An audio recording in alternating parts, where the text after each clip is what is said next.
Fala galerinha, nós vamos fazer hoje um exercício do vestibular da Unicamp. É um exercício sobre movimento uniforme, lembrando que a principal característica desse movimento é velocidade constante. Esse exercício envolve uma matemática que é bem tranquila da gente trabalhar, porém exige uma interpretação um pouco mais complexa, e é nesse detalhe que eu quero chamar a atenção de vocês.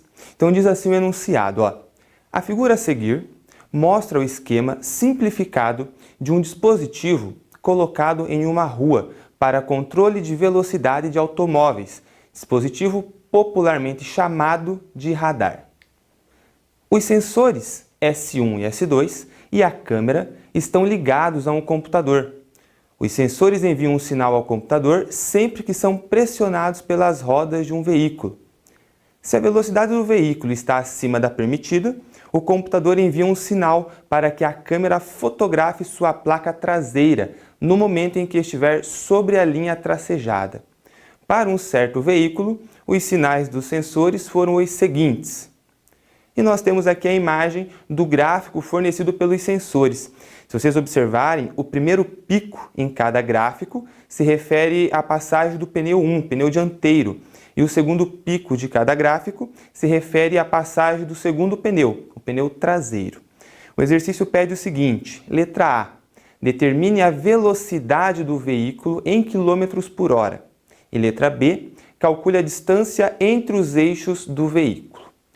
Pensando primeiramente para o cálculo da velocidade, que é o que nós temos que fazer na letra A.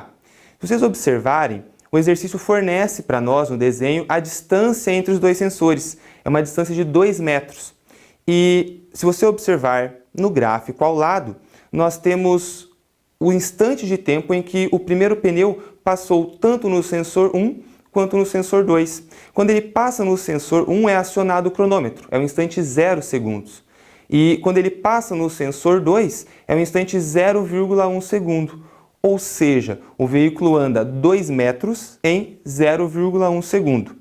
Para resolver esse sisteminha aí, nós vamos usar a equação do movimento uniforme, a equação da velocidade média. A definição diz que velocidade média é ΔS por ΔT, deslocamento por tempo. Então nós temos um deslocamento de 2 metros percorrido pelo pneu, num intervalo de tempo de 0,1 segundo.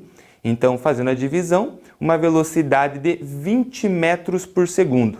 Porém, o exercício pediu para nós calcularmos a velocidade em quilômetros por hora.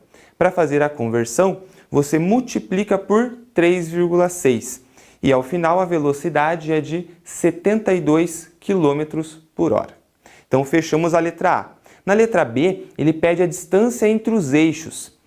Se você observar na figura, nós temos o instante que cada pneu passa em cada sensor. Quando o primeiro pneu passa no primeiro sensor, nós temos o instante 0. E quando o segundo pneu passa pelo segundo sensor, observando no gráfico, você vai ver um instante de 0,15 segundos. Então, de novo, nós usamos a equação da velocidade média, só que agora você isola o deslocamento. O tempo que estava dividindo passa com a operação invertida, passa multiplicando. Então, velocidade 20 metros por segundo, que você calculou na letra A, vezes o tempo de movimento, 0,15 segundos, a distância entre os eixos vai ser de 3 metros. Como eu havia comentado, a matemática é bem tranquila de você utilizar aqui. Você tem que tomar cuidado na interpretação gráfica que aparece. Por isso, vale a pena você investir um tempinho e refazer esse exercício.